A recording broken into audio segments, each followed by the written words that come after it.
નમસ્કાર, તમે જોઈ રહ્યા છો મંતવ્ય ન્યૂઝ અને સીધા સંવાદ સાથે હું આપની સાથે મહેન્દ્ર. તો અયોધ્યામાં રામ મંદિરમાં કરોડોની દાન ચોરીના હોબાળા વચ્ચે મહાસચિવ ચંપત રાય અને ટ્રસ્ટી અનિલ મિશ્રાના રાજીનામાથી આખો દેશ સ્તબ્ધ છે. જે પ્રભુ રામલલ્લાના ચરણોમાં વિશ્વભરના અસંખ્ય રામ ભક્તોએ પોતાની આસ્થા, શ્રદ્ધા અને પરસેવાની કમાણી અર્પણ કરી, ત્યાં જ આટલો મોટો ચોરીનો ખેલ ખેલાયો. આ ઘટનાએ ભક્તોના દિલને ઊંડો આઘાત પહોંચાડ્યો છે અને તેમની પવિત્ર લાગણીઓ દુભાવી છે. આખરે ટ્રસ્ટના ઉચ્ચ પદાધિકારીઓની નાક નીચે સીસીટીવી બંધ કરીને આટલી મોટી લૂંટ કેવી રીતે શક્ય છે? આ માત્ર નાના કર્મચારીઓનું કામ નથી, પરંતુ મોટા માથાઓને બચાવવાનો આ એક દેખાડો છે. ત્યારે વિપક્ષ પણ હવે સંસદથી લઈ રસ્તા પર આ મુદ્દે સરકારને ઘેરી રહ્યો છે. ત્યારે મુખ્યમંત્રી યોગી આદિત્યનાથે સ્પષ્ટ કર્યું છે કે એસઆઈટી તપાસ દ્વારા દૂધનું દૂધ અને પાણીનું પાણી કરાશે. ત્યારે સવાલ એ થાય છે કે આ મહાપાપના અસલી ગુનેગારને ક્યારે સખત સજા મળશે? આ ઘટનાથી સમગ્ર દેશમાં ખળભળાટ મચી ગયો છે. ત્યારે હવે જે ટિન્નુ સહિત 8 આરોપીઓ છે તેઓની ધરપકડ કરવામાં આવી છે, પરંતુ પ્રશ્ન એ થાય છે કે જે 8 આરોપીઓ જે પકડાયા છે, જે મોટા માથાઓ છે, ક્યારે પકડાશે?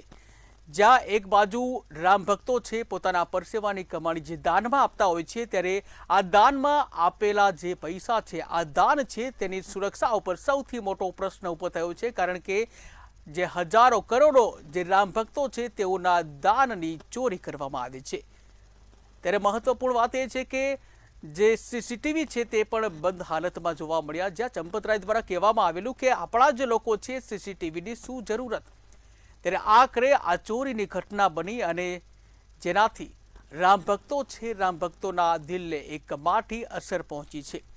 ત્યારે હાલ તો યુપી સરકાર દ્વારા એસઆઈટીની જે તપાસ કરવામાં આવી હતી, એસઆઈટી રિપોર્ટ પણ સોંપવામાં આવ્યું છે અને આ મામલે યોગી આદિત્યનાથે સ્પષ્ટ કર્યું છે કે દૂધનું દૂધ અને પાણીનું પાણી કરવામાં આવશે. ત્યારે આ બધી જ ખબરો વચ્ચે મહત્વના જે સમાચાર એ છે કે ચંપત રાય અને અનિલ મિશ્રા આ બંનેના રાજીનામા આપવામાં આવ્યા છે.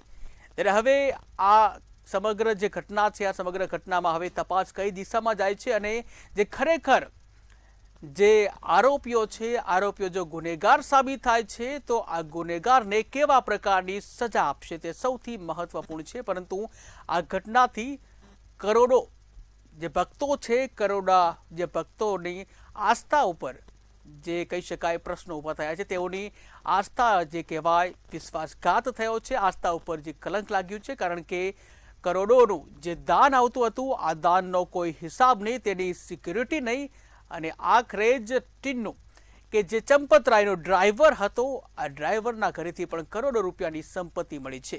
આ ટિન્નુ સહિત 8 લોકો સામે એફઆઈઆર નોંધાઈ છે આજે, પરંતુ આ બધી જ જે એફઆઈઆર છે, એફઆઈઆરને લઈને જે મુખ્ય નામો છે એ મુખ્ય નામો ચર્ચામાં નથી. 8 જે નામો છે આ નાના માથાઓ છે, પરંતુ ખરેખર મોટા માથાઓ છે તેઓના નામ ક્યારે ખુલશે અથવા તો તેમના ઉપર કોઈ કાર્યવાહી કરવામાં આવશે કે નહીં તે પણ એક પ્રશ્ન છે. પરંતુ હાલ તો આ જે ઘટના છે, આ ઘટનાથી લઈને સમગ્ર દેશમાં ખળભળાટ મચી ગયો છે. ચંપત રાય અને અનિલ મિશ્રા છે, આ બંનેના રાજીનામા લઈ લેવામાં આવ્યા છે. ત્યારે પ્રશ્ન એ થાય છે કે આ રાજીનામા તો લઈ લીધા, હવે આગળ શું કાર્યવાહી કરવામાં આવશે? એસઆઈટીની રચના કરવામાં આવી, એસઆઈટીનો રિપોર્ટ સરકારને સોંપવામાં આવ્યો અને રિપોર્ટ બાદ દૂધનું દૂધ અને પાણીનું પાણી થઈ જશે તેવું મુખ્યમંત્રી યોગી આદિત્યનાથે કહ્યું. ત્યારે આવો જોઈએ મુખ્યમંત્રી આદિત્ય યોગીનાથે શું કહ્યું. मैं 19 जून को अयोध्या के दौरे पे था. मैंने तब भी कहा था अयोध्या हम सबकी आस्था की प्रतीक है, भारत के सनातन धर्म की आस्था की प्रतीक है. अयोध्या पर आक्षेप मत करो.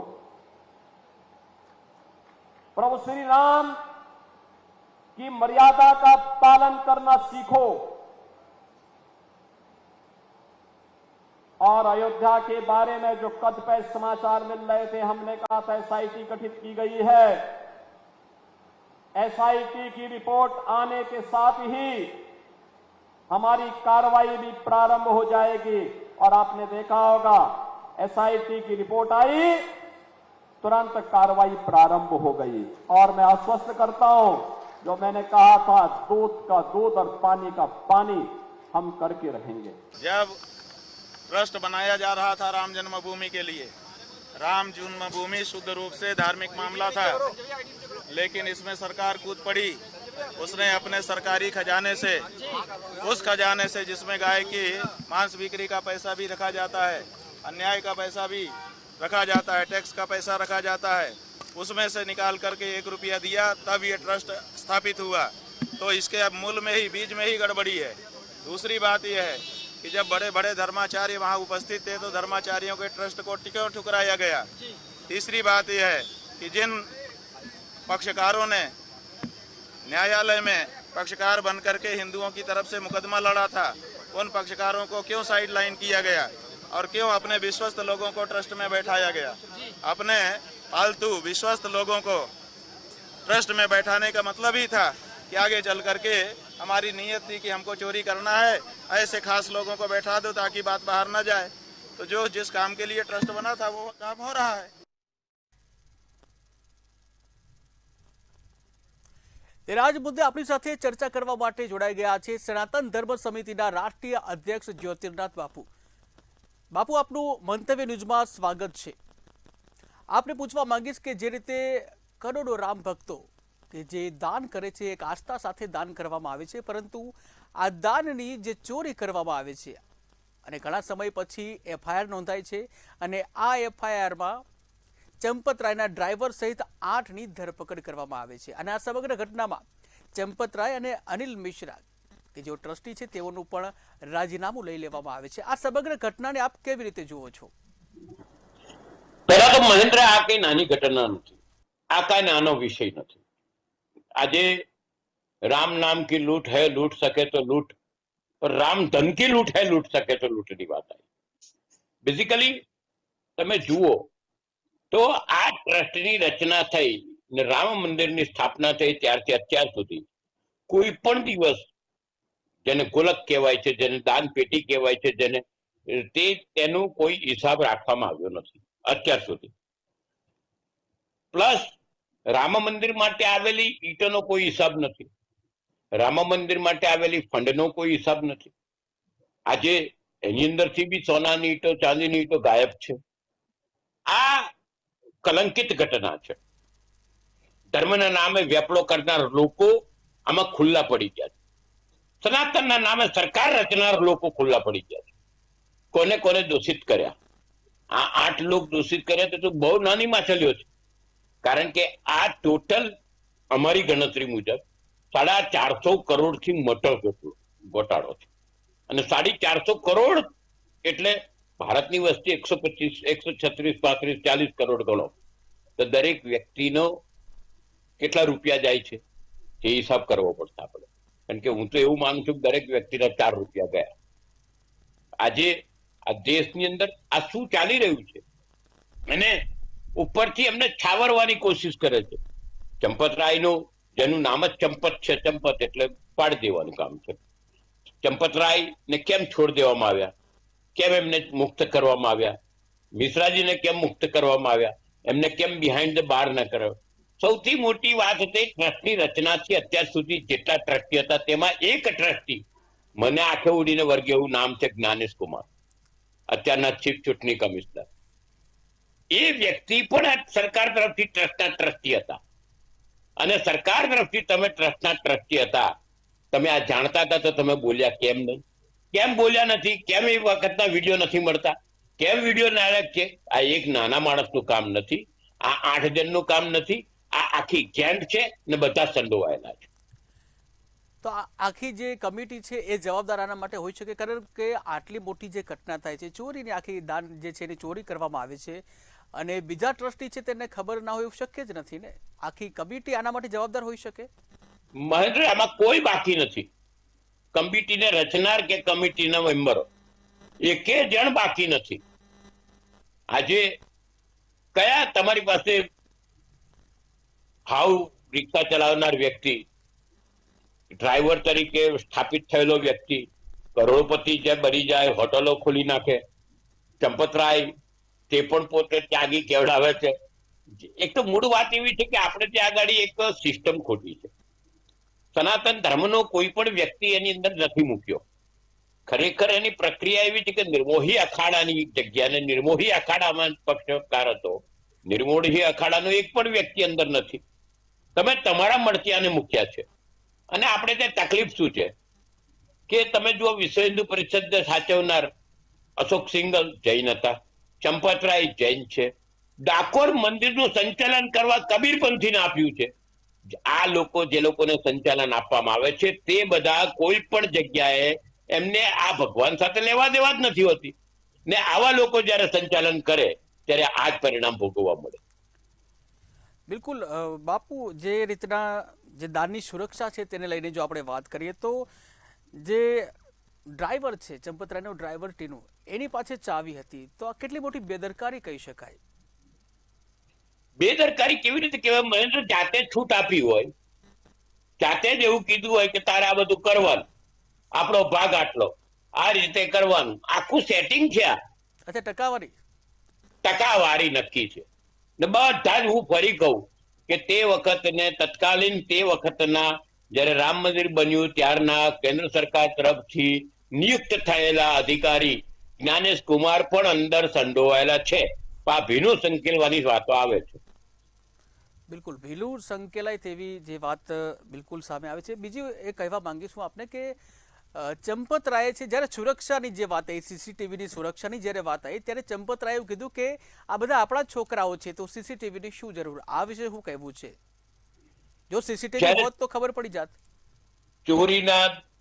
ચોરનારની દાઢીમાં તીનકું એવું આપણે કહીએ છીએ. તમે એક વસ્તુ વિચાર કરી લો કે અત્યાર સુધી આખી ઘટનાને તમે ક્રમબદ્ધ જુઓ તો મંદિરની રચના થઈ. મંદિરની રચના થયા પછી જે ખરેખર વ્યક્તિઓ છે કે જેને રામ મંદિરના પાયામાં કામ કર્યું છે, રામ મંદિર માટે લડ્યા છે, પક્ષકારો હોય કે સંતો છે, આ બધાને બાજુ પર મૂકી દીધા. ત્યારથી રચના ચાલુ થઈ. પછી ટ્રસ્ટની રચના થઈ. ટ્રસ્ટની રચનામાં પણ શું થયું? તમે ટ્રસ્ટની રચના થઈ, ટ્રસ્ટમાં પણ કેન્દ્ર સરકારનો માણસ આવશે, રાજ્ય સરકારનો માણસ આવશે. આ જેટલા આઈએસ બેઠા તે શું આંખ મીચીને બેઠા હતા? શું તેમને કઈ ખબર નથી? જ્ઞાનેશ કુમાર જેવો વ્યક્તિ અત્યારે વોટ ચોરી કરે છે, ત્યારે પોતાની ચોરી કરી છે. આ બધા ભાગીદાર છે. ને હું એકની વાત નથી કરતો. અત્યારે આગલી એટલા માટે ઉઠાવવી પડે છે કે મારા રામલાલાના નામે દુકાન ચાલી, મારા રામલાલાને મૂર્ખ ધર્મસ્થાન પર લોકોની આસ્થા સાથેનો ખેલવાડ થયો છે. 140 કરોડ જનતાની સાથે તમે ખેલ કપટ કર્યો છે.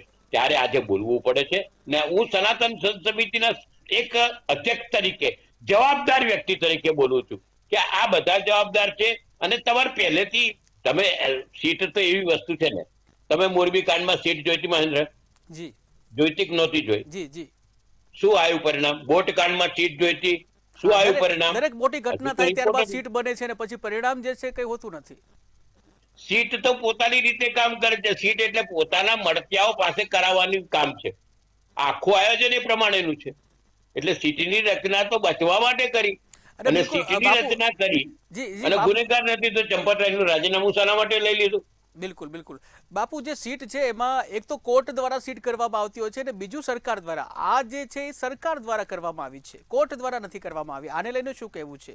હું એ જ કહું છું કે હું આ તો એફઆઈઆર નોંધવા પહેલા સીટની રચના કરી દીધી. લોકોની હોહા ઉભો થઈ ગયો, જાણકારી બહાર આવી ગઈ. એટલે અહીંયા બી વડોદરામાં કે મોરબીમાં થયેલા કાંડમાં પણ સીટની રચના કરવામાં આવી સરકાર દ્વારા. સરકાર દ્વારા સીટની રચનાથી કોર્ટ દ્વારા સીટની રચના થાય ને તો તેની અંદર જજીસ આવે છે. એની આર્બિટ્રેશનની પદ્ધતિ છાટકી એક ટીમ રચાય છે. એ લોકો સ્ટડી કરે છે. એવા લોકોને જે સચ્ચાઈ સાથે જોડાયેલા લોકો છે તે લોકોને તો દૂર કરીને આ સીટની રચના કરી. પોતાના માણસો પાસે પોતાની રચના.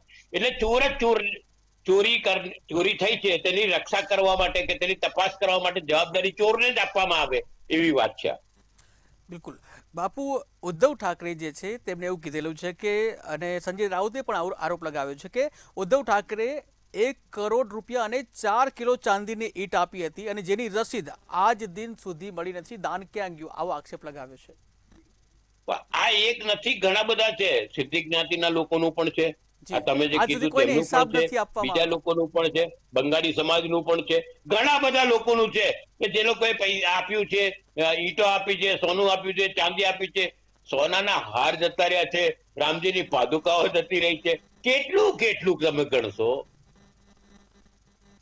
બિલકુલ બિલકુલ બાપુ, આપણી સાથે હિન્દુ સંગઠનના સ્વયંસેવક દિનેશભાઈ સાવલિયા પણ જોડાઈ ગયા છે. દિનેશભાઈ, આપનું સ્વાગત છે મંતવ્ય ન્યૂઝમાં. દિનેશભાઈ, આપને હું પૂછવા માંગીશ કે જે રીતે જે દાન ચોરીનો જે મામલો સામે આવ્યો છે, 8 લોકો સામે એફઆઈઆર થઈ છે અને ચંપતરાય અને અનિલ મિશ્રા છે તેઓના રાજીનામા લેવાયા છે. એક સ્વયંસેવક તરીકે કેટલું દુઃખ તો થાય જ. રોહિંગ્યા આપણા દેશમાં ઘૂસી જાય તોય દુઃખ થાય, બોમ્બ બ્લાસ્ટ કરે તોય દુઃખ થાય, પણ આ તો ઘરના છે, આ તો ઘરના છે. લેન્ડ જેહાદ થાય તોય દુઃખ થાય. દિનેશભાઈ, આ તો ઘરના જ છે. ઘરના છે એ વાત બધી બરોબર છે. ઘરમાં ચોરી તો નથી થતી.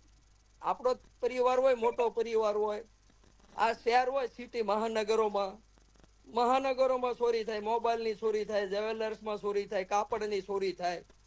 પણ ચોરી કરવાનું જેનો ધ્યેય હોય, મતલબ કે એની વિચારધારા એવી હોય કોઈ, તો એને ચોરી કરી હોય. પણ એમાંથી 15 જણાના નામ આવ્યો તો બધાય ચોર ન હોય. આ બધાય રાજકારણીયા છે, બધાય ભ્રષ્ટાચારી નથી, બધાય છે.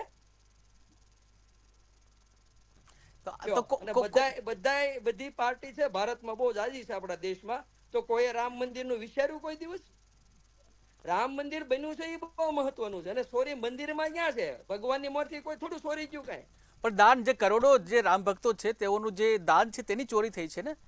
દાન રામ મંદિરમાં નહીં ચોરી થઈ, શું તમારા ઘરમાં ચોરી થઈ છે? કેન્દ્ર હોય છે, કોઈ પણ દાન કરે, આપણે શ્રીફળ વધેરવી તો પછી આસ્થાના પૈસા આવી રીતે ચોરી કરવાના? ખરાબ નીકળે અંદરથી. આસ્થાના પૈસાને ચોરી આવી રીતે ચોરી થાય કેટલી વ્યાજબી છે? મારી વાત સાંભળો. આસ્થાનું કેન્દ્ર આખું ભારત આસ્થાનું કેન્દ્ર છે, તોય પાકિસ્તાન લઈ ગયા. આ બાજુ પશ્ચિમ બંગાળ ની બાજુમાં બાંગ્લાદેશ લઈ ગયા. બધું આસ્થાના કેન્દ્ર જ છે ભારતમાં. તમે આવડી વાત ના કરો, તમે મૂળ વાત પર આવો. દાદા આપણું આસ્થાનું કેન્દ્ર છે. દિનેશભાઈ, આ ઘટના તમે નાની ઘટના જોવો છો કે મોટી ઘટના જોવો છો? આ ઘટનાની સામાન્ય ઘટના તરીકે મૂલવો છો કે પછી મોટી ઘટના તરીકે? દિનેશભાઈ, ઘટના મોટી એટલે કહેવાય 500 વર્ષે મંદિર બન્યું. બિલકુલ. આપણા દેશમાં હિન્દુ સરકાર આવી 2014 માં. 1200 વર્ષથી હિન્દુ સરકાર નહોતી. રાજાશાહીમાં તો કઈ નહોતું જ. બરાબર. પછી જયારે દેશ આઝાદ થયો ત્યારે જે સરકાર આવી એને કોઈ કઈ ધ્યાન નથી દીધું, કોઈ મંદિરમાં કઈ ધ્યાન જ નથી દીધું. હવે 2014 માં સરકાર બની ભારતીય જનતા પાર્ટીની. એમાં સંયમ સેવકો બધા આવ્યા, નાની મોટી જવાબદારીઓમાં, અને મંદિર બનાવ્યું. તો બધાય માટે સારું છે, ચોર માટે સારું જ છે ને. દુશ્મનો તો હારો દુશ્મન છે, આપણા ધર્મના દુશ્મનો બહુ બધાય છે. તો એને તો ન જ ગમ્યું હોય, એ ભલે ચોર નથી, હાલો આપણો દુશ્મન હોય ચોર નથી, પણ તોય એને મંદિર ન ગમ્યું. એટલે મંદિર બન્યું એ સારું થયું, બરોબર છે બધું. પણ જે ઘટના ઘટી આ બધી એ ન ઘટવી જોઈએ. અને ત્યાં બધા સિલેક્ટર માણસો હોવા જોઈએ, રાષ્ટ્રને વરેલા હોવા જોઈએ, હિન્દુત્વને વરેલા હોવા જોઈએ, કે ભાઈ એક ટાઈમ જમવાનું મળશે તો હાલશે, પણ રામ મંદિર તો બનશે ને. બન્યું, ગોળીઓ ખાધી છે લોકોએ, યુવાઓ બધા એમાં શહીદ થયા છે. બિલકુલ, ઘણો સંઘર્ષ થયો છે, પરંતુ આ સંઘર્ષો બાદ જે આખું આ મંદિર બન્યું, 500 વર્ષ લાગ્યા અને સંઘર્ષ બાદ આ મંદિર બન્યું, ખૂબ જ સારી વાત છે. પરંતુ કરોડોનું જે દાન આવે છે, જે ભક્તો પૂરા દિલથી દાન કરી રહ્યા છે, એની સિક્યોરિટી નહીં. અને ઇવન દિનેશભાઈ, ચંપતરાય, મતલબ જે આ જે સીસીટીવીની જે સિક્યોરિટીની વાત હતી ત્યારે ચંપતરાય એવું કીધું કે ઘરના જ માણસો છે, સીસીટીવીની શું જરૂર? જો સીસીટીવી હોત તો આવી ઘટના ના બનત ને. દિનેશભાઈ, સીસીટીવી ફૂટેજ હોવું જોઈએ ઈ છે ને. પણ આવું શા દિનેશભાઈ આવું શા માટે કહ્યું હશે કે ઘરના જ માણસો છે, સિક્યોરિટીની શું જરૂર? આવું શા માટે કહ્યું? આવો અંજામ આપવા માટે? એમાં એમ છે, વિશ્વાસ હોય, કોઈ વિશ્વાસઘાત કરે. આપણા બે સગા ભાઈ હોય ને, તોય એક ભાઈ વિશ્વાસ કરે, કોઈ બીજો વિશ્વાસમાં આપણે લીધેલો હોય તો એ વિશ્વાસઘાત કરે. એટલે આ જે ચોરી થઈ હોય ને, એની નીતિ ખરાબ થઈ હોય, એને કોઈ દી જોયું ન હોય ને આવ્યું હોય તો એની નીતિ બગડે. ઘણા ધારાસભ્યો સાંસદ બની જાય, મિનિસ્ટર બની જાય તો ઘણી વાર નીતિ ખરાબ થાય તો આખો દેશ વેચવા નીકળી જાય છે. બરાબર, નીતિ છે ને, નીતિ ઈ જાળવી રાખવી પડે. આ તમારે જે ચેનલો વાળા ભાઈ છે, આપણા મીડિયા વાળા ભાઈઓ, પ્રિન્ટ મીડિયા હોય કે ઇલેક્ટ્રોનિક મીડિયા, તો એમાંય ઘણી વાર પ્રોબ્લેમ ઘણા નથી કરી આવતા આડાવાળા. દિનેશભાઈ, આ જે કમિટી આખી જે છે, ચંપતરાય, અનિલ મિશ્રા સહિતની આખી કમિટી હતી, તો આ કમિટીને શું ખબર નહીં હોય કે આ પ્રકારની ઘટના મતલબ બની રહી છે? કેમ કે 5 વર્ષમાં હિસાબ તો આપવામાં જ નથી આવ્યો. શું તેઓ એટલા જિમ્મેદાર નથી? આપ શું માનો છો? બધું વિશ્વાસથી હાલે છે. આજે વિશ્વાસથી જ હાલે છે અને આવનાર સમયમાં વિશ્વાસથી જ હાલશે. કાયદો ગમે એવો કડક હશે કે ગમે એવો હોય, પણ જ્યાં વિશ્વાસ હશે ને ત્યાં કાયદો થોડો ઢીલો હોય. પણ આ વિશ્વાસઘાત થાય ત્યારે શું કરશો? વિશ્વાસઘાત થાય ત્યારે? વિશ્વાસઘાત થાય ને પછી થોડુંક સ્ટીકલી થાય, બધું કડક થાય, કાયદા કડક થવા મળે. પછી ગમે એવો હોય ને, આ તો ભાઈ જો લોકશાહી છે, કળયુગ છે, આમાં કેમ વિશ્વાસ કરી લો, કોની ઉપર કરવો? પણ આ કેમેરા છે, સીસી ફૂટેજ, એ બહુ બેટર છે. એ હોવું જોઈએ, એ હોવું જોઈએ. બિલકુલ. જ્યોતિનાથ બાપુ, આપના પાસે આવીશ કે જે રીતે એમને સમગ્ર ઘટનાને મને નથી લાગતું કે એટલી મોટી ગણી હોય. સામાન્ય વ્યમાં એમને જણાવી રહ્યા છે, આવી ઘટના થતી રહે કળયુગમાં, એવું જણાવી રહ્યા છે. જ્યોતિનાથ બાપુ, આપનું શું કહેવું છે આ વિશે? કે પહેલા તો આખી ટીમ જે રચના કરવામાં આવી, તે રચના બી તો આજ હિન્દુ સરકારે કરી છે. અને આજ હિન્દુ સરકારના રાજમાં જે રાજકારણીની રચના છે, એ લોકોએ ચોરી કરી છે. દરેકે દરેક જૂનો નવો ટ્રસ્ટી જવાબદાર છે. આતે કરીને કેમેરામાંથી તમારા જે સીસીટીવી ના ફૂટેજ છે ડિલીટ કરી દેવામાં આવે, તો આ તો બધાની જાણકારી વગર શક્ય જ નથી. આ ગોઠવણી ચોરી કરવી હતી એટલે તો આવી રીતની ગોઠવણી કરી કે પોતાના જ માણસો ગોઠવ્યા, પોતાની જ રીતે થયા. અને જે હું ફરી કહું કે એક્સ ટ્રસ્ટી જ્ઞાનેશ કુમાર જેવા છે, જે લોકો અત્યારે ચૂંટણી કમિશનર બનીને બેઠા છે, આ બધા ચોર છે. એક જણ અંદર ચોર છે કે જે લોકો એની અંદર ભાગ ભજવ્યો છે. અને આજનું નથી, જ્યારે વિશ્વ હિન્દુ પરિષદ દ્વારા રામ મંદિરના માટે ઈટો ભેગી કરીને રૂપિયો ઉઘરાયો હતો, ત્યારે પણ એનો પણ હિસાબ નથી અત્યાર સુધી. આ બધા જ ગેમ છે ને. આખી ગેમ એક જ પ્રકારની ટોળકીને એક જ પ્રકારના મનોદશા વાળા ભેગા થયા કે રામ નામ કા ધન હૈ, લૂંટ શકે તો લૂંટ. બિલકુલ બાપુ, યોગી આદિત્યનાથે એવું કીધું છે કે દૂધનું દૂધ અને પાણીનું પાણી થઈ જશે એસઆઈટી રિપોર્ટ બાદ. પરંતુ એ વચ્ચે હું કહેવા માંગીશ કે 7 જૂને આ મામલો થયો, એસઆઈટી 13 જૂને બની અને ત્યારબાદ આજે એફઆઈઆર થઈ. આટલો વિલંબ કેમ? જો દૂધનું દૂધ પાણીનું પાણી હોય તો આટલો વિલંબ કેમ એફઆઈઆર થવામાં? જો એક વાત છે કે ઘણી બધી વસ્તુઓ કેવી હોય છે કે ઉપલા અધિકારીઓ અને ઉપલા નેતાઓને ખબર બી નથી હોતી. દૂધને પાણીની વાત કરે છે માનનીય યોગીજી. પણ હું તમને સત્ય હકીકત કહી દઉં કે જયારે એસઆઈટી ની રચના કરી, એફઆઈઆર નોંધ્યા વગર એસઆઈટી ની રચના કરી, ત્યાં દૂધને પાણીનો કોઈ સવાલ નથી આવતો. ને જયારે નેતા તરીકે બોલવાનું છે તો એવું જ બોલશે, પણ એમનું પણ દિલ દુખતું હશે ક્યાંક ને ક્યાંક. ભલે અત્યારે ચૂપ છે, પણ આ એક વસ્તુ છે સીધી. એટલે તો દબાણવશ ચંપતરાયને બચાવવાની કોશિશ થાય છે. ચંપતરાયને બચાવવાની કોશિશ થાય તો એમને ઓબ્જેક્શન લીધું એટલે ચંપતરાય પાસે રાજીનામું લેવું પડ્યું. નહીં તો આ તો મિશન ચંપતરાય હજુ દુકાન ચલાવે. તમે જો ગુનેગાર નથી તો રાજીનામું આપીને કાઢી કેમ મૂકવામાં આવ્યા? તરત તમે તો આજે કહો છો બધા રાજીનામું લીધું. મેં તો પરમ દિવસથી મારા ફેસબુક પર લખેલું તે વાંચી લો કે ચંપતરાયનું રાજીનામું. બિલકુલ. દિનેશભાઈ, છેલ્લો પ્રશ્ન આપણે પૂછવા માંગીશ કે વિશ્વ હિન્દુ પરિષદના આલોક કુમારે પોતે સ્વીકાર્યું છે કે ચંપતરાય અને અનિલ મિશ્રા તપાસના દાયરાની બહાર નથી. જો હિન્દુ સંગઠનો જ પોતાના નેતાઓની સામે તપાસની માંગ કરી રહ્યા છે તો આ કેસમાં ક્યાંક ને ક્યાંક મોટી ગડબડી લાગી રહી છે. આપ શું માનો છો? તપાસ તો છે ને ભાઈ નિસ્વાર્થ થવી જોઈએ. જો હિન્દુત્વને ટકાડવું હોય તો ભગવા ધ્વજને આપણે બધા માનવી છીએ. એવું નથી કે કઈ ફલાણા ગાદીપતિ માને, પેલા માને, એવું કાંઈ નથી. બધા માનતા જ હોય છે. પણ તપાસ તો થવી જ જોઈએ. તપાસમાં જે આવે એ યોગ્ય છે અને જે કાયદાની રીતે જે થતું હોય થશે. પણ કોઈ ઉપર સીધો આક્ષેપ લગાવી દેવો. હવે દાખલા કે મંદિર હોય, મસ્જિદ હોય કે ચર્ચ હોય, ન્યાય બધી બહુ ઘટનાઓ બને છે ને બની છે. તો આ હિન્દુત્વનું ને હિન્દુનું આવે તો કેમ બધા બહુ પકડી લે છે? આખાના આખા ભારતમાંથી ટુકડા કરીને બધા લઈ ગયા છે બધું, તો એને કેમ કોઈ બોલતું નથી? સર્સ હોય સર્સ અમુક, બધાય સર્સમાં બધાય લોકો સારા નથી હોતા ને ખરાબય નથી હોતા. પછી આ મૌલવીઓ કેવી છે હવે, એટલે તમે એમ કહો છો કે સનાતનના નામે બનેલી આ સરકારમાં ચોરી થાય તે યોગ્ય છે ધર્મના નામે? હા, એને રોકવી ના જોઈએ એવું દિનેશભાઈ એવું કહો છો કે આજે ચોરી થઈ છે એને રોકવી ના જોઈએ એવું માનો છો આપ? આપ અન્ય ધર્મને દિનેશભાઈ આપ અન્ય ધર્મનો અંદર વાત વચ્ચે લાવી અને હિન્દુ ધર્મને મતલબ મુદ્દાને તરફડવા માંગો છો? નહીં, હિન્દુ ધર્મ છે ને, તમામ ધર્મ, જો કોઈ પણ ધર્મ હોય એના ઉપર કાર્યવાહી થવી જ જોઈએ. સાંભળો, બહારથી ધર્મ આવ્યા ને એને સ્વીકાર્યા છે આપણે ક્યાં ના પડી એને કોઈને, ઈ આપણને સ્વીકારે છે. બિલકુલ. દિનેશભાઈ છેલ્લો પ્રશ્ન. દિનેશભાઈ, આપણો હિન્દુ ધર્મ છે ને ભાઈ, સનાતન સંસ્કૃતિ આજકાલની નથી, આ તો ઋષિ મુનિનો દેશ છે, બરોબર છે, આ દેવભૂમિ છે આખું ભારત. વિદેશથી જે ધર્મ આવ્યા એને આપણે કઈ કહેતા નથી, ઈ અહીંયા ગમે એવી ગડબડ કરે તો આપણે બધું શીખાય, પણ વ્યક્તિ ગડબડ કરે, ધર્મ ન કરે. આપણા 3 ધર્મ છે ભારતની અંદર. દિનેશભાઈ સમયનો અભાવ છે, છેલ્લી એક જ વાક્યમાં જવાબ આપશો કે જે આરોપીઓ છે તે આરોપીઓનો ગુનો સાબિત થાય તો કેવી સજા મળવી જોઈએ? છેલ્લો એક જ લીટીમાં જવાબ. સજા તો છે ને, આમાં કોઈ છેતરીને ચોરી કરી હોય, કોઈના ખંભે બંદૂક નથી કેતા ફોડીને કરાયું હોય, એ જેટલું બહાર આવે ને એ તો આ ન્યાયતંત્ર છે એ જોઈ લેશે.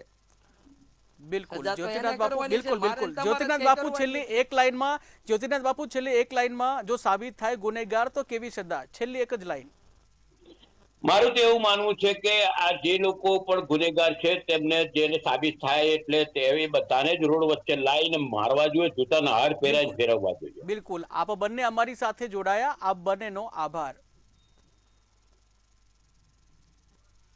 તો રામ મંદિરમાં દાન ચોરી અને ઉચ્ચ પદાધિકારીઓના રાજીનામાથી રામ ભક્તોની લાગણીઓ દુભાઈ છે. વિપક્ષે આ ઘટનાને મોટું કૌભાંડ ગણાવી સરકારની કામગીરી અને ટ્રસ્ટની નબળી સુરક્ષા ઉપર સવાલો ઉભા કર્યા છે કે મોટા લોકોની મિલીભગત વિના આ લૂંટ અશક્ય છે. ત્યારે બીજી તરફ સરકારે એસઆઈટી રિપોર્ટના આધારે કડક એક્શન લઈને દૂધનું દૂધ અને પાણીનું પાણી કરવાની તેમજ ટ્રસ્ટના પુનર્ગઠનની મજબૂત વાસ્તવિકતા પણ રજૂ કરી છે. ત્યારે હજુ ચંદાચોર કેસમાં નવા ખુલાસાઓ પણ થઈ શકે છે. હાલ બસ આટલું જ. નવા વિષય સાથે ફરી મળીશું. મને રજા આપશો. નમસ્કાર.